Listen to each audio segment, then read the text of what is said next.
My name is Günther Schilder. I'm from origin Austrian, but I'm living already for more than 45 years in the Netherlands. In 1981, I received a nomination for the chair in the history of cartography. It was the only chair on this field worldwide. The past 80 years, I retired, but I am still going on with research on Dutch cartography. The aim of my research is to trace Dutch material, rare material, 16th, 17th century worldwide.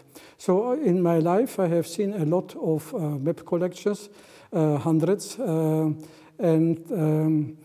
I am surprised that here in Prague is such an important collection. I was already in Prague in the middle of the 80s, but then the collection was not good accessible. And the last time, in 2008, I was also here in this room, but the material was not accessible. I saw it only in the catalog, some interesting notes. Fortunately, in the past 5 years, a lot of work was done, and thanks to Dr. Nowotny, we have now a collection which is very good accessible.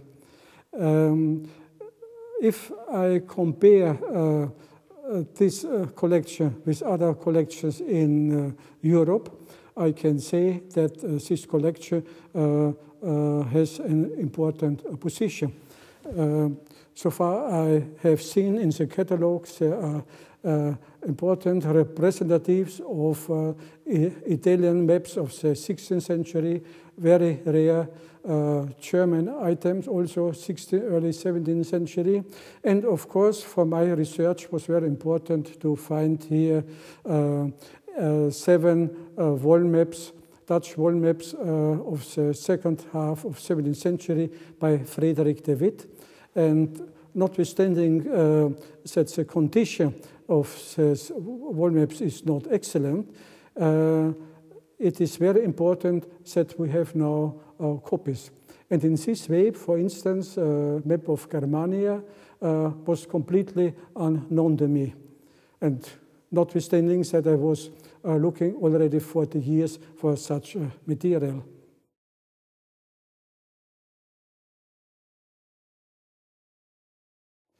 We have here to do with a very rare wall map of Germania of Dutch origin. It's a wall map mounted in 6 sheets, and at the side borders we have views of the most important cities, and along the bottom border text in a type print with the address by Frederik de Wit. Frederik de Wit was a famous map publisher in Amsterdam in the second half of the 17th century. Wall maps were a specialty of Dutch map making, especially Amsterdam was the center of map making in 17th century. Dutch material was sent throughout Europe, and not only world maps and wall maps of the 4 continents, but also European countries were published in Amsterdam.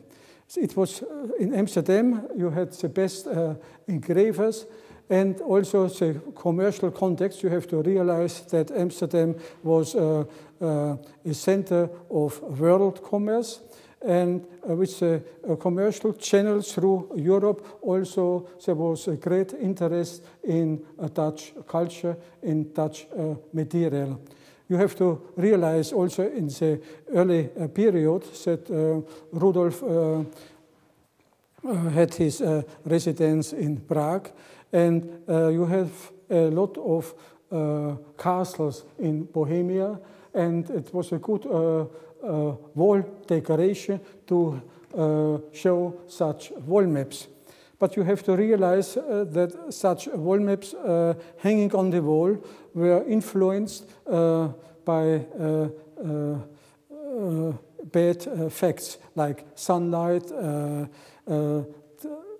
difference in temperature, touching the map, and so on. So it was only a question of time that such maps were destroyed. And now this kind of maps are extremely rare.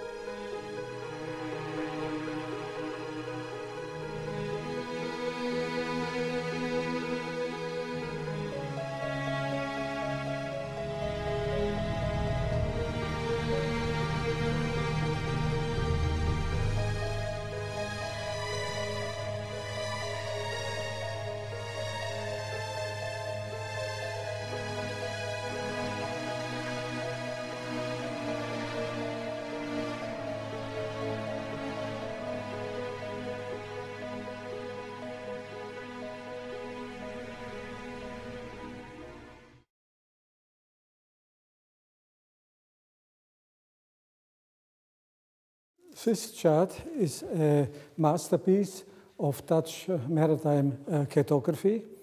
At the end of 16th century, in North Holland, in the little towns, Edam and Enkhuizen, there were so-called map writers, kaartschrijvers in Dutch, who produced charts of the world,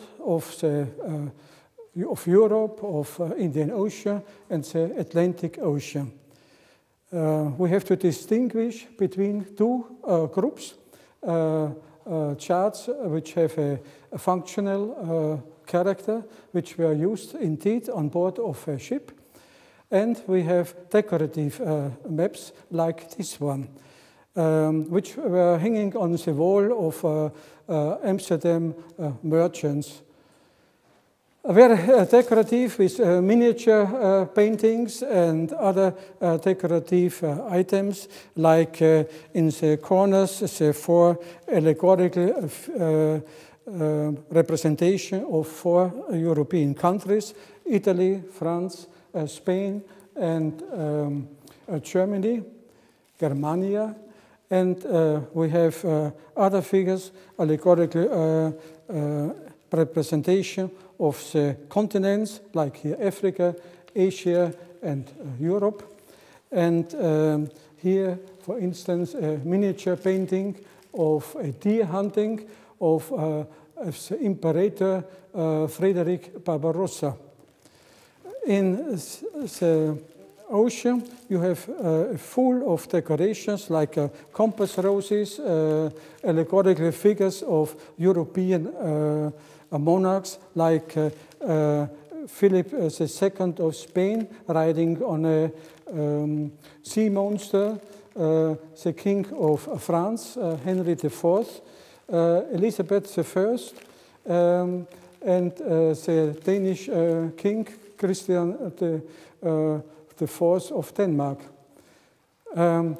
Very important is this map also in historical view, because very interesting is the representation of Nova Zembla. In Nova Zembla, there is a Dutch translation of representing the results of the third polar voyages by Willem Barents. You have to realize that Willem Barents, on his third voyage in 1596-97, he discovered the west coast of Spitsbergen, and later he sailed to the west coast of Nova Zembla, rounded the northern cape, and then his ship stuck in the ice, and he was forced to overwinter. And we see on the map, indeed, the little woodblock hut. And then in the next year, in May or June, he moved with two small boats along the west coast of Nova Zembla, and he sailed to Lapland. On this voyage, Willem Barents died.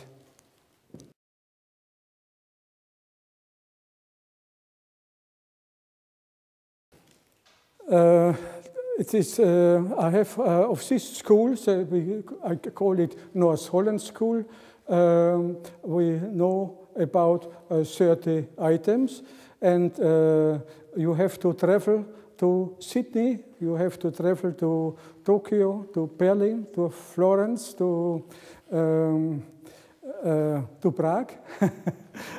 And in fact, in the Netherlands, we have only 3 copies of this kind, but not so a beautiful item as this. The map is in an excellent condition. You have to realize it's more than 400 years, and the coloring is perfect. It's only a little dirty, so in fact the restoration is not so difficult. I have forgotten to mention also an interesting drawing of Jerusalem. You have the bird's eye view of the town of Jerusalem, and in many cases also the geographical contents, we know exactly which geographical maps Evert Gijsbertsen used it. I have forgotten to tell that the map maker is mentioned here. By me, Evert Gijsbertsen, translated chart writer in Edam. And he, in an interesting poem concerning the navigation, he mentioned also that he is author, and he mentions the date 1598. Furthermore, you have in the borders, there's a beautiful 4 centimeters with images of flowers, and also custom figures of the Dutch nobility and the Dutch commerce. We know the geographical sources. The main source was a chart by Lucas Jans Wagener. Wagener was very famous with the publication of his maritime atlases. These are the oldest printed atlases worldwide, Spiegel der Seefahrt and Tresor der Seefahrt, but he published also separate charts, and also a chart of Europe, which was published by the most famous Amsterdam publisher, Cornelis Claesz.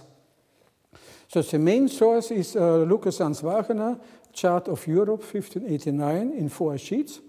For Nova Zembla and the voyage concerning Willem Barents, he used a small map, which was part of a famous journal, which was published in 1598 by Cornelis Claesz about these polar voyages. And the northwestern part is also interesting. It's a map of Europe by Petrus Plancius. Plancius, he was stimulator of all Dutch voyages in the several directions. Furthermore, it is interesting, the map, I have to tell it in the beginning, it is orientated to the west. Because normally a map is orientated to the north, but in this case it is orientated to the west. So you can see it on the writing. Yeah? And in fact it was not necessary to take also this part, but there was plenty space for the decorations. But of course you have also the Canarian Islands and the Azores and the Canarian Islands which are drawn in